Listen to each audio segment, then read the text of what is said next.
জমে থাকেনি তারই কিন্তু ফসল আসছে। এলাকাবাসী অনেকেই তার শ্রদ্ধা রেখে শরীয়তুল্লাহ মাস্টার নামেই সেতু দাবি জানায়। এই বিষয়টা নিয়ে একটু আপনি কি বলবেন? দীর্ঘদিনের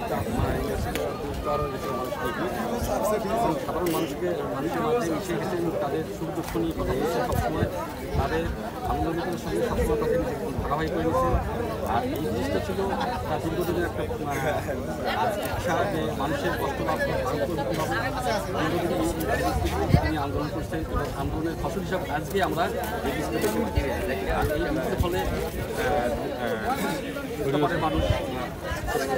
মানুষ অনেক উপকৃত হবে, তাদের ঢাকার সঙ্গে যোগাযোগ ব্যবস্থা ভালো হবে, তাদের উন্নয়নের ভালো হবে।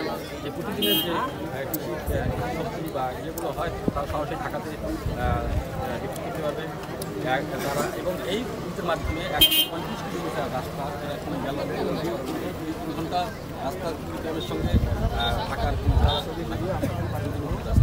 যে এই যে মানুষের একটা চাহিদা ছিল যে মওলানা ভাসানীর নাম দেওয়াটা সার্থকতা এটাই যে তিনি এই বিষয়ে দীর্ঘদিনে কাজ করছেন এবং হয়তো তার